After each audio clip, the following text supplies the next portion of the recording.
Hey Thanks, Marissa, how Bernardo. are you? I'm very good. How are you? I'm very good, thank you.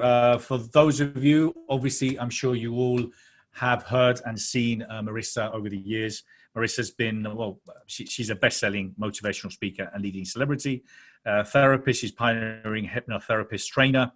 Um, well, I'm a massive fan of Marissa for many, many years. I've met her quite a few years ago, and we had the pleasure of her speaking at the Best You Expo last year. And well, she was like the piper wherever where Marissa went. You know, thousands of people were following all over the place.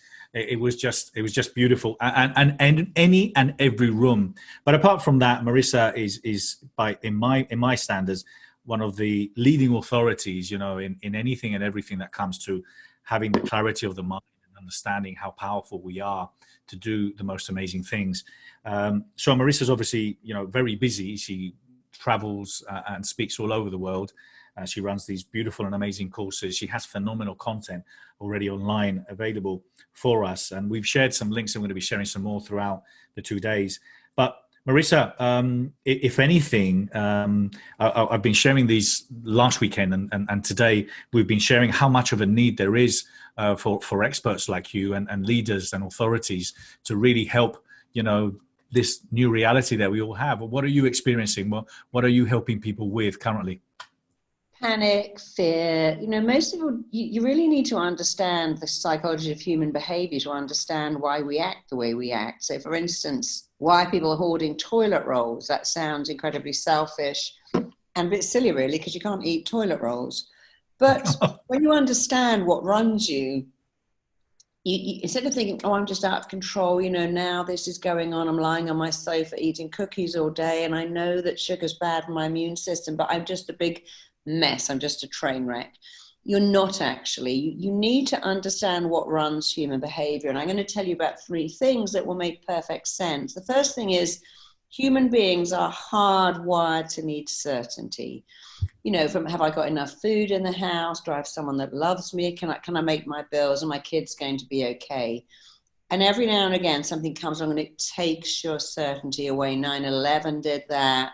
When we were told that the AIDS virus, that life would never be the same again, it also did that. But actually, we did come back from 9/11 and this AIDS epidemic. But right now, we don't have certainty. When's lockdown going to end? What if it ends and then another virus comes along and we're even worse off? What if I never get another job again? What if my marriage ends because I can't stand being cooped up? And in a world where there is no certainty, you only have two choices: give into it or decide, look, if I need certainty, why don't I give it to myself? I can create my own certainty. I've got a home, I've got food, I can connect with, I've got the internet, I've got the phone, and I will get another job. My government will not let me starve to death. I will always have what I need. And so you need to give yourself certainty. How can you do that? Well, first of all, you have to decide how you can be the same. You need a routine. You need to get up, get dressed, give your day a little timetable. Like when your kids go to school, they have a timetable. We come in, we do assembly, we do lessons, we do play, we do lessons, we do lunch. If you happen to have a family at home, create a timetable and give yourself stuff to do. Because the second thing, along with the certainty missing, is that we can only ever feel good about ourselves if we can control the direction of change in our life and make it change for the better. Human beings are very scared of change, unless it's good change. It's why we get scared of getting sick. We're scared of getting old. We're scared of losing everything. And it's impossible to feel good about change unless you can take control of that change and make it change for the better. How do you do that in this time? Well, you think, you know what? If there was anything good about this, what could it be? And that sounds very Pollyanna. What's great about this? But I'm not saying that. If there was something good about it, what could it be? Well, first of all, how many of us say, I really would love some time for myself. I never get time for me. Well, now you have time. How many of us say, I'd love to do puzzles with my kids and read with them and cook with them. I don't have time. So the thing that's good about this is that you have time.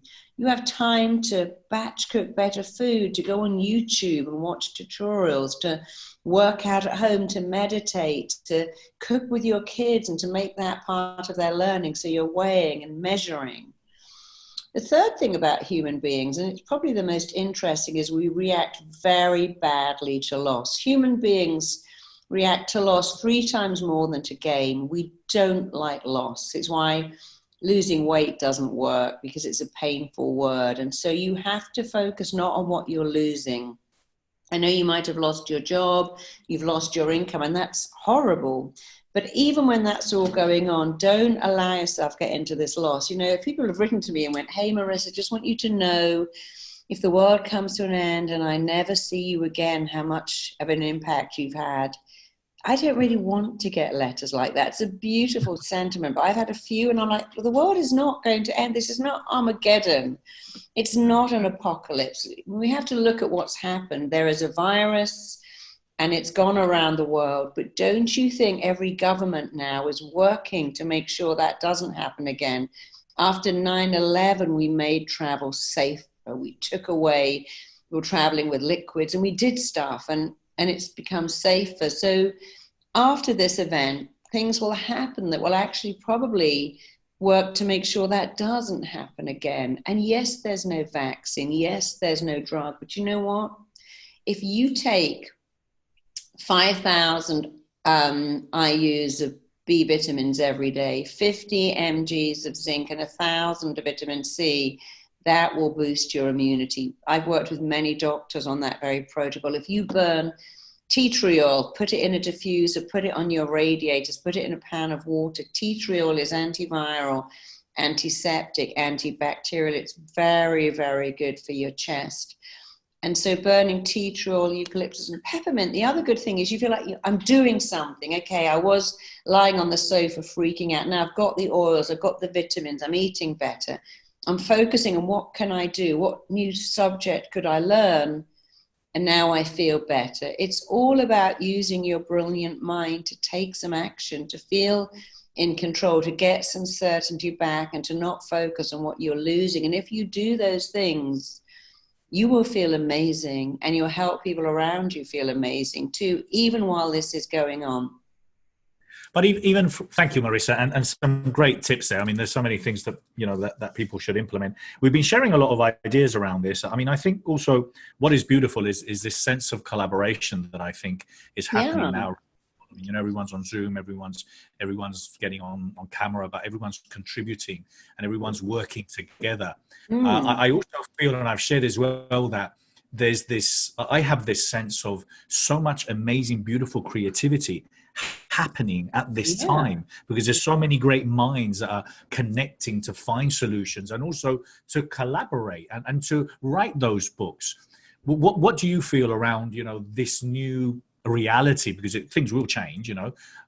What do you think how much better are we going to be? Because I think it's just going to be an amazing, exciting opportunity for us professionals that are in the industry, those that are thinking in transitioning, but those that will now starting reevaluating as well what is important in life.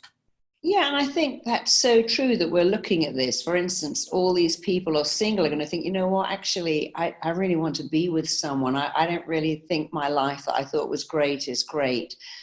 A lot of people are going to be looking at alternative ways to take control of your health. I released on YouTube last week a meditation to boost your immune system. People say that's silly, but you probably know that the Rainbow Children's Hospital in Cleveland, they showed these kids a puppet. The policeman puppet was attacking the germ puppet and killing it. That was a little 2-minute thing.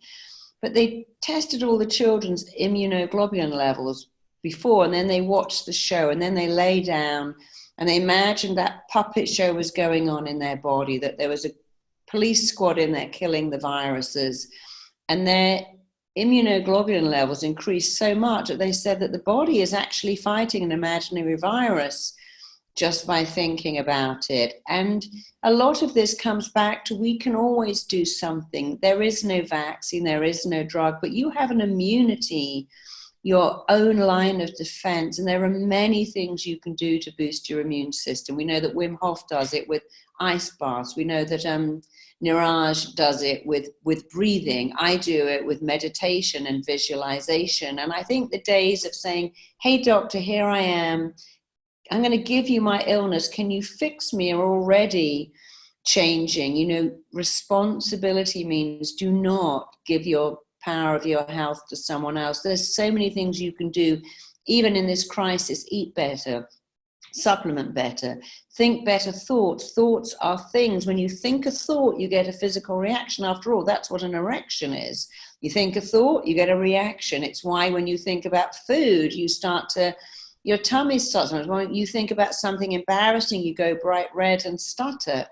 Every thought you think has a physical reaction and an emotional response. And while you think there's nothing you can do, there is. Change your thinking. Here's the law of control. Your thoughts control your feelings.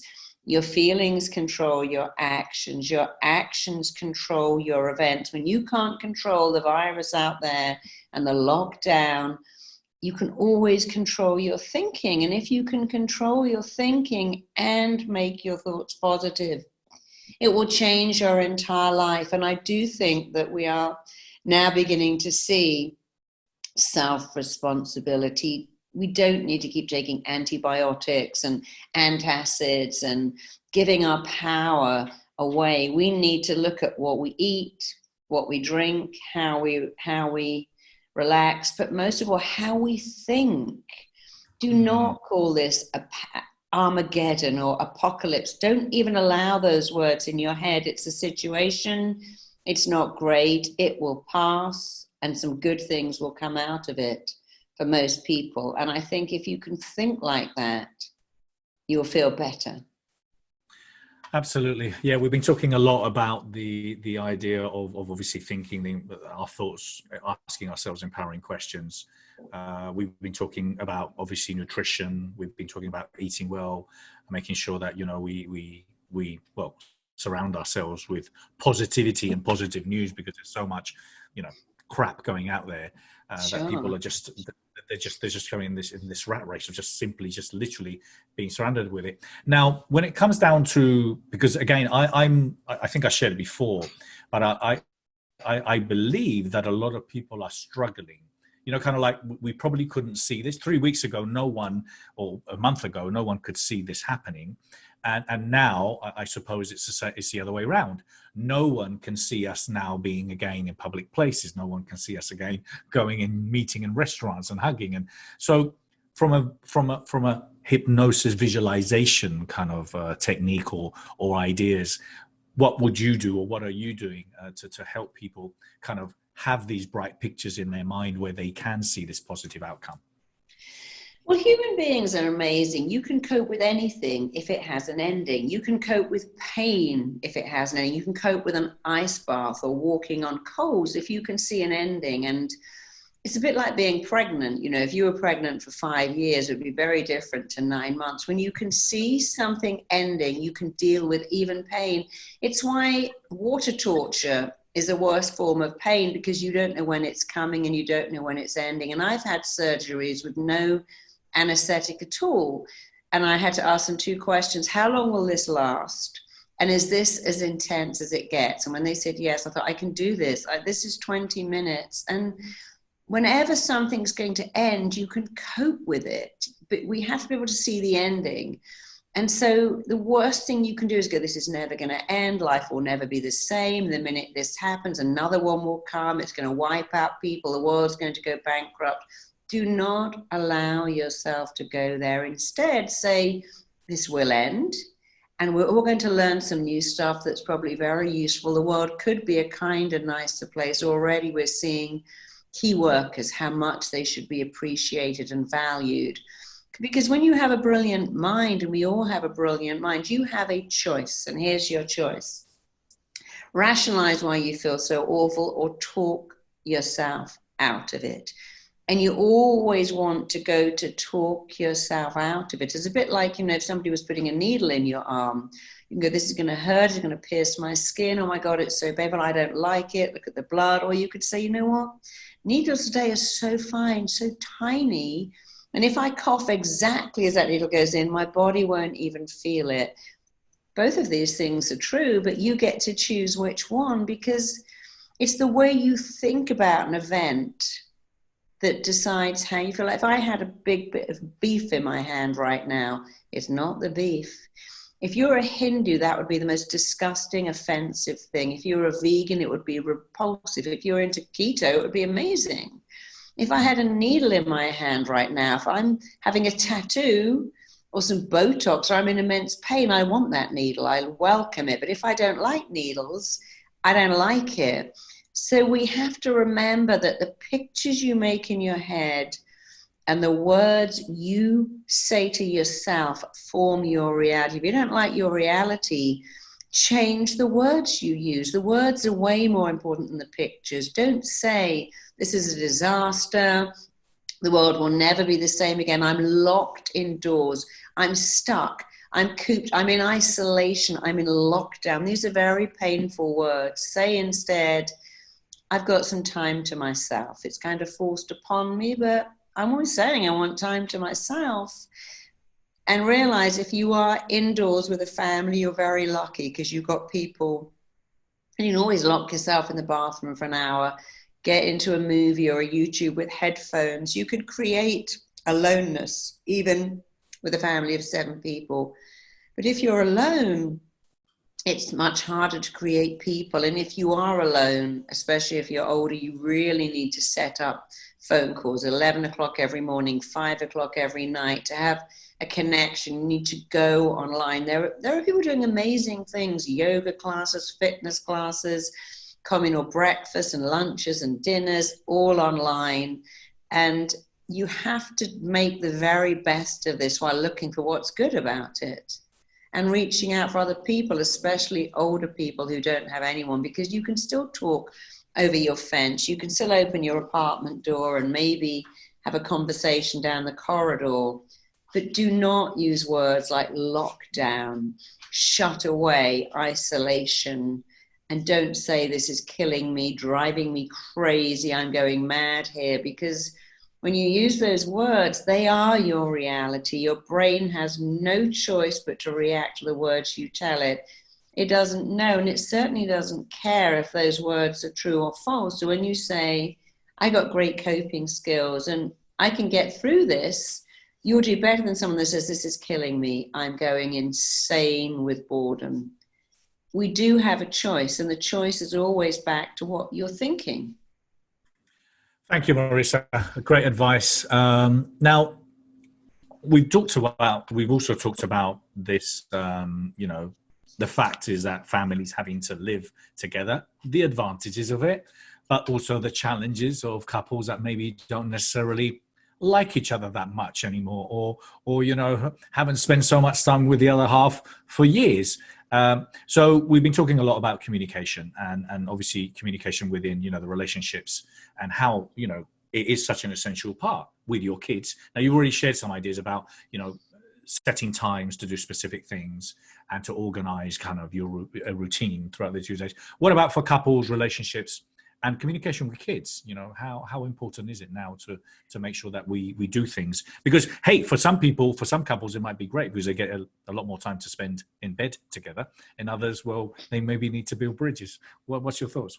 Well, if you have children, again, do not allow yourself to talk about the end of the world, the apocalypse, people dying. Remember, when children watch a very scary news flash, they can't tell if that's happening on the news or right in front of them. And it's very bad for children to hear this negativity. You have a duty as a parent to say, we're all in this together and this will pass. And what's exciting in this, we're going to cook together, weigh out food. We're going to have a maths lesson every day where we're weighing food. We're going to do the plank and some push-ups and some sit-ups every day to keep our bodies healthy. We're going to do lessons together, do puzzles together, write together. I know it sounds very Pollyanna, but your children will feel about this the way you feel about it. And you need to make everything an adventure. So if you're a family at home, allow each person to have half an hour in the bathroom by themselves. Find a room where each person can go to, and that's their chill out room. And they can be there on their own, have a little workout area. If you're a couple and all of a sudden you've noticed so many things about your partner that drive you crazy, every time you're in that, one of the good things to do is this, it's to say, would someone out there swap places with me? Is my issue someone else's fantasy dream come true? My husband keeps cooking. My wife keeps making a mess. My husband's got the radio on so loud, or all this laundry. And stop and say, would someone want to swap with me? Oh, yes, there would be people all over the world that would love to swap with you, just because you have someone to wake up to talk to. So if someone else would swap with you, you're already winning. Secondly, what would you have given 10 years ago for this problem? Yep. You're in the home and you can't leave with your husband or wife and child. You might have loved to have that problem. So it's again looking at what's good about this. Who would want to swap? Is my problem someone else's fantasy?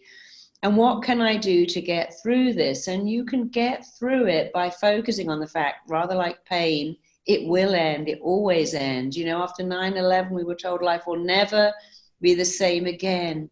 But it kind of was the same again. After AIDS, we were told relationships will never be the same again. But they are. When we were in the UK in the Gulf War, we were told it will never be the same again. We're going to have nuclear warfare.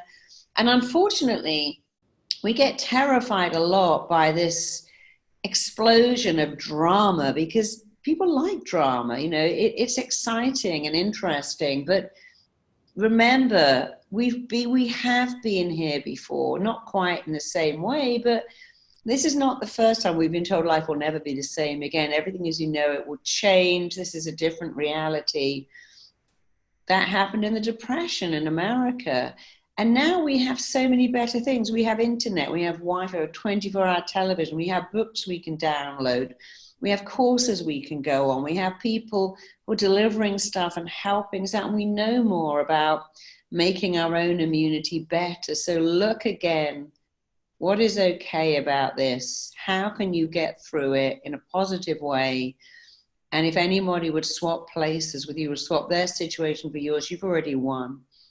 And when your family are really challenging you, remember, you can escape from them. It may be shutting yourself in the bathroom, in a room, in a cupboard, just putting in the headphones and putting something on so you can't hear them. That's a choice. But people who are truly alone, they don't even have that choice. They can't find people. If you're stuck with people, you can find solace. If you're in solace, you can't find people. So you've got someone to share it with. You're better doing this with someone than alone. And we are all in this together. And there's lots of great things happening. That clapping for the NHS, the people who are putting all these funny little things on YouTube and on Facebook every day. Sorry, Marisa, sorry to interrupt you. I saw that video you shared yesterday with that mum with her kids. It was hysterical. Wasn't that I will survive? I'm drinking gin and eating pies. But yes, so clever that someone had the ability to think that up, and we all start to laugh. So we are in this together, and find humor in it. In Auschwitz, the people who survived Auschwitz are the ones who said, I'm going to do something with this. You might have heard that book. I know you have, Man's Search for Meaning. But after Auschwitz, the people who lived through that were the ones who made a decision. I'm going to use this. I'm going to make sure this never happens again. And human beings are incredibly resilient. We're not weak and fragile. Whenever something happens and we say, I'm going to use this, something good will come of this. Something good does come of it. It's a bit like there's a law in America called Adam's Law, and that came about because someone's child was taken, abducted, and then the Amber Alert, happened. A little girl called Amber was kidnapped, and her parents created Amber Alert. In the most worst, horrendous tragedy, they made something good come of it. And people who survive situations like this and come out stronger and better make that decision somewhere, somehow. I'm going to turn this to an advantage. One of my clients went to jail for VAT fraud, and she trained to be an aerobic instructor in there. She had nothing else to do, and she's been a very successful aerobic instructor ever since. She used to be a rich woman who sat at home, and now she teaches aerobics, and she goes back to that woman's jail and teaches aerobics and made great friends. And we know Jonathan Aitken, who went to prison and said it changed his life. Jeffrey Archer went to jail and came out and wrote a book on prison reform. So there are people who've been in horrendous situations who've used it. And if we all collectively did that, we could make something good of this, because it will pass, it will end. And then you'll look back and say, it wasn't that bad. I could have learned something. I spent all 2 months lying on the sofa eating potato chips and watching reruns of Californication when I could have, should have, would have. I'm always saying I haven't got enough time. Well, now time is what we have. Use it well. Thank you, Marisa. And yeah, we've been talking, and we're also talking about, reframing, because then again, as obviously you shared the ideas of what we can do, taking advantage of all this downtime. But then again, billions of people are worse than us, people worse off than we are, no electric, no running water, no food, and those are facts in life, and people might want to ignore them. And then I was sharing with Aaron Young, we were talking last week, and he was talking about what's worse, what is the worst case scenario? Well, the worst case scenario is being dead. That is the worst, because, you could still keep your company, but you would be dead, and then it doesn't matter, because your kids will be. So what are you doing? Because then I personally think, and I know you've seen this as well, Marisa, you've seen a lot of people in the personal development world that, kind of have come in because, maybe what they were doing didn't have much of a meaning, and they wanted to do something with more of a meaning. They started, testing, trying hypnosis, NLP, or whatever it was. And then they got really involved in it. And some of them have transitioned into doing, a lot of that. And I know obviously with the programs you do, with the RTT and the RAMNF, and, a lot of programs that you've been doing for a long, long time, which you do also live and online. You've helped a lot of people and are helping a lot of people in transitioning. Okay. And this, I think, it is prime time to actually take step forwards to taking action, to doing and finding that new career, something where you can help and inspire people and make a difference, because this is the time to take action, isn't it? Absolutely. So for me, I'm immensely lucky, and I'm very grateful for that. But a lot of our RTT training is online. So I have my own therapy called Rapid Transformational Therapy, and you can learn that live or online, or indeed both. So for the last week, we've been really working on the online course. We had to cancel our live course that should have taken place in LA a week ago, but we made a virtual classroom. We had hundreds of students on it. They absolutely loved it. My sister worked so hard creating amazing content. And so we made our online school even better. Our online course is amazing. And lots of our students saying, this is great. I've got the time to study the course.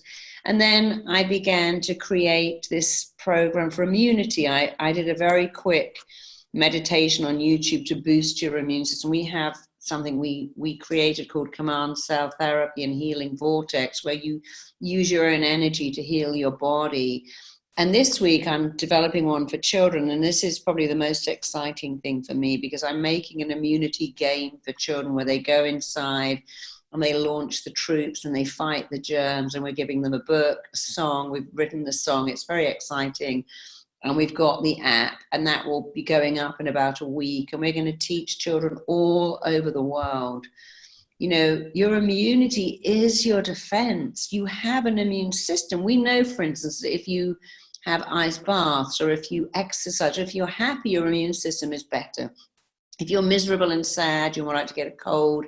If you're madly in love, in that instance, your immune system is better. So many people, when they first fall in love, say, my headaches went away, my skin condition went away.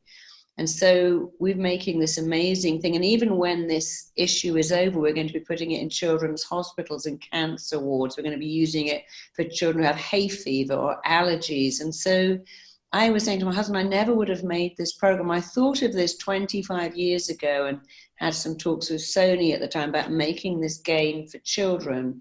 And then just life got in the way. And finally, I've got the time to really sit down and really effectively write this program for kids to make their body fight viruses, to make their body fight illnesses, to give them responsibility. Doesn't mean that illness is imaginary, but we know that the mind can create the symptom of every illness. And the idea of putting this into children's cancer wards to boost their immunity, because even when you go for chemotherapy, your thoughts about it affect what it does to you. If you look at food and go, that's going to make me sick because it's not cooked, or I'm going to get sick because I went out in the rain and my hair was wet. If you believe that, you are more likely to get sick. The beliefs you have about a drug affect you as much as, if not more, than the actual compounds of the drug itself. And that's what the placebo was built on. Somebody called Henry Beecher, I think, who said that our beliefs about a drug affect us more than the I can't say this word, compounds of the drug. Placebo means the physician that lives in you, that can administer any drug whenever you need it. And I think one of the good things that can come out of this is us believing that there's more than going to the doctor and taking meds. Doctors are amazing. If you get ill, you want a great doctor and you want great care. But so many of us, that's the first place we go to with headaches and skin conditions and irritable bowel, and we don't realize that actually we could fix that. I was working in the NHS, and they said that 70% of people turning up at A&E have real physical problems, but they're not caused by a diseased organ, they're caused by diseased thinking. And we can help people not have diseased thinking. It's amazing what we can do if we tap into the power of our minds. And there are many people doing that. Many people that are going to speak at Expo are already doing that. People like Donna Eden, who has energy medicine, and so many people I know that are helping people. It isn't that you shouldn't go to the doctor, and it isn't that you shouldn't take medication, but it shouldn't always be the first thing you do. People say, oh, I'm taking antacids because I've got bad digestion, but they eat a terrible diet. Or they're going to put my kid on Ritalin because they're hyperactive. That should not be the first thing you do. You should look at what you're doing or what's going on in that kid's life that's making them hyperactive. So I think something very good will come of this, and that will be us understanding that responsibility means your ability to respond. Can you respond better to situations? You know, one of the reasons I created RTT was because I was working with people. I was told I would never be able to have a child, never get pregnant, never carry a baby to full term. And I just decided I'm not going to let that in. And I got pregnant easily. And even though I was told in my pregnancy, this baby's never going to survive, she's going to have everything wrong with her, she was perfect. And then I began working with infertile women who'd say, I've got unexplained infertility.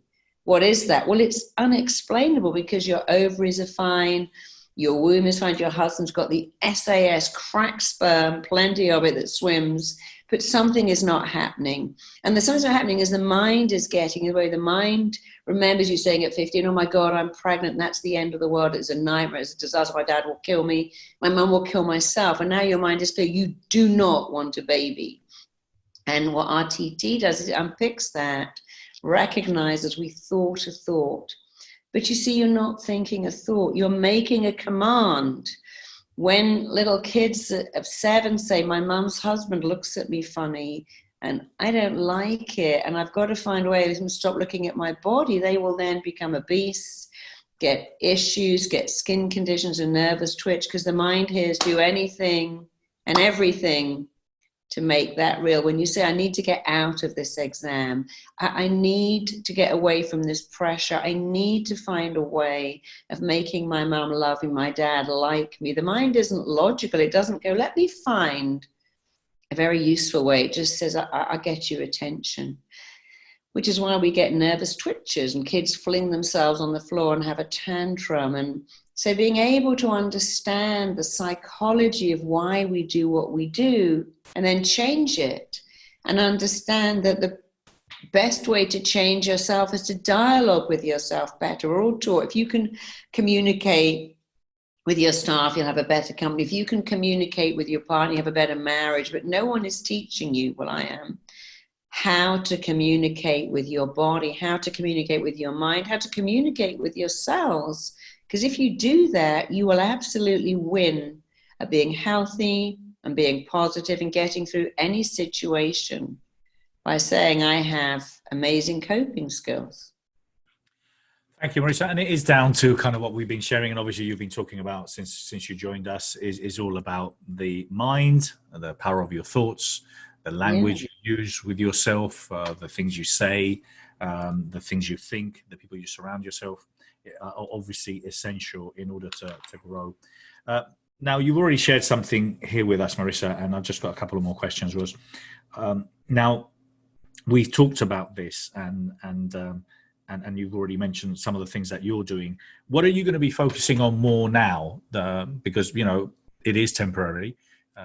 We will get back to normal. We will be meeting again, and we'll be at the bar having a few drinks and hugging other people in the future. And we'll be at Expo in August as well. And we'll be at the Expo in August. So the whole idea, and I get it's difficult. I look, a month ago, no one could have imagined this. No one could have had this in their mind. And then I suppose now no one can imagine completely the opposite or going back to normality with reasons. So yeah. What's your thoughts on that, and what are you working on differently, if anything, now that it's interesting because many years ago I got pneumonia, and when I had pneumonia I couldn't sleep lying down. I had to sleep sitting up, and in a week I completely forgot what it was like to sleep lying down. And then when I got over pneumonia and went back to lying down, I forgot what it was like to sleep sitting up. I mean, I know I was pregnant. I love being pregnant. I can't remember now what it was like to not see my feet. I can't really remember what it was like to have that pregnant body, because it seems like such a long time ago. And the mind is very good at forgetting. A lot of women say, oh my God, I'm giving birth again. Why didn't I remember what it was like the first time or the second time? But we are very good at forgetting stuff. And so what I'm working on really is this whole area of being more responsible for your mental health and for your emotional health. I've worked a lot with people who are suicidally depressed, and anyone who tells you it's because they've got that chemical imbalance in their brain, those studies aren't flawed. They don't even exist. You cannot test for a chemical imbalance in someone's brain. And what I've discovered with depression, it's only my own thing, but I've been studying it for 30 years, is that depressed people are very down. They use harsh, hurtful, critical words all the time. They fail to follow their heart's desire, and they are disconnected. So disconnection will cause an epidemic of depression. So work on your connection while this is on, and when it's gone, stop using harsh, hurtful, critical words to yourself, and work out how you can follow your heart's desire, even if it's just as a hobby. Because if you don't do those three things, you're more likely to be depressed and anxious and worried. But if you stop the harsh, hurtful, critical words and be nice to yourself, work on connection and work on what is my heart's desire. I wanted to act. Well, I'm never going to act now, but I could still work in it somehow. I had a client, for instance, who wanted to be a doctor. She never became a doctor. She was so depressed when she retired from being a school teacher. She wanted to kill herself. When I spoke to her, and she said, I never followed my heart's desire. I'm like, well, why did you want to be a doctor? I wanted to help people. Anyway, cut a long story short, she now works in a hospice. She does Reiki. She does hands-on healing. She does aromatherapy, exactly what she wanted to do as a doctor, making a difference. She said, I've never felt happier. Who would have believed my life could begin at 65? Because you showed me it was never too late to follow my heart's desire. And I'm connecting all the time. And instead of beating myself up for not getting into medical school, I think, well, this is good. This is where I'm meant to be. So even with things like depression, it goes back to, again, don't give your power away to drugs. Look at what you can do. We have all the time in the world now to meditate, which is really good for our immunity.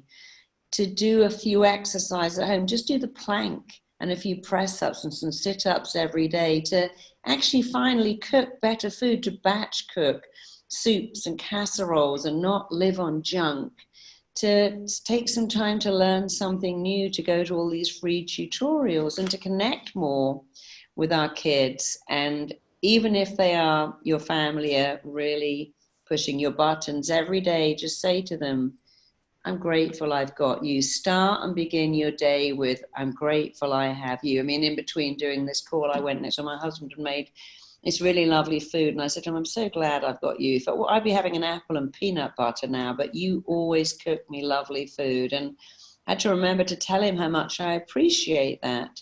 So, even in the middle of it all, remember what would it be like if you were all on your own?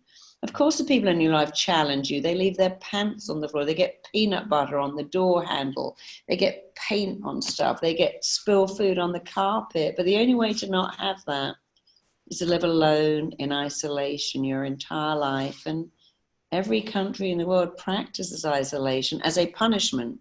We maroon difficult sailors. We put difficult prisoners in isolation. We send our kids to their room. We banish people. We cast them out. It's a punishment to be all alone. So if you're with people, you're lucky. And if you are all alone, reach out and connect somehow, because this will end. And when it ends, we'll look back one day and think, you know, there was something good about that. Absolutely. Well, listen, Marisa, thank you so much for your time. Appreciate always talking to you. Great insights, lots of wisdom. And for those of you that are watching now, either or the recorded version, we've put some links here for Marisa's programs. She's got lots of free content, very generous with everything that she's done over the years. So Marisa, thank you so much for being so great, and looking forward to seeing you soon and obviously having you at the expo. Thank you. And go to YouTube and take those free meditations, and go to marisapeer.com and take all those free downloads. And I can't wait to see you in Expo, and I'm going to show you how to have an amazing immune system all the time. Thank you so much. Lots of love. Take care. Welcome. Thank you. Thank you. And hopefully we'll meet in LA soon. Hopefully soon. You're up the road. We'll have a conversation over the canal.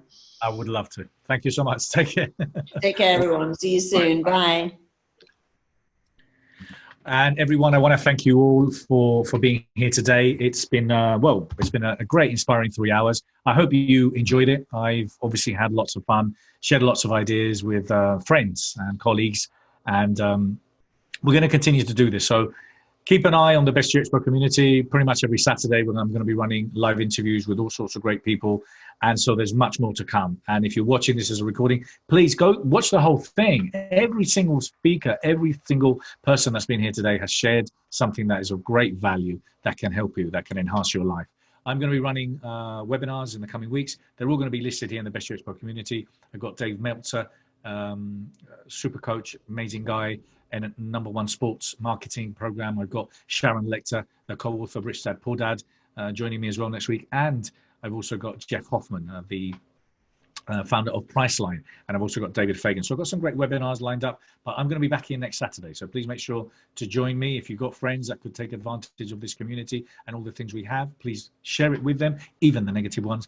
And then if you do have something to share, remember we've got the hashtag Food Bank for the Soul. So if you're giving, not looking at receiving, but if you're looking at giving, great ideas on tips and ideas on nutrition, on food, on exercise, books to read, free downloads, meditation, whatever it is, please make sure you share it. Put a post and share it.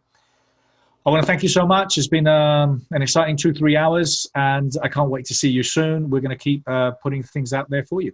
Take care. Thank you. Stay safe. Lots of love, and may the best be with you. Take care.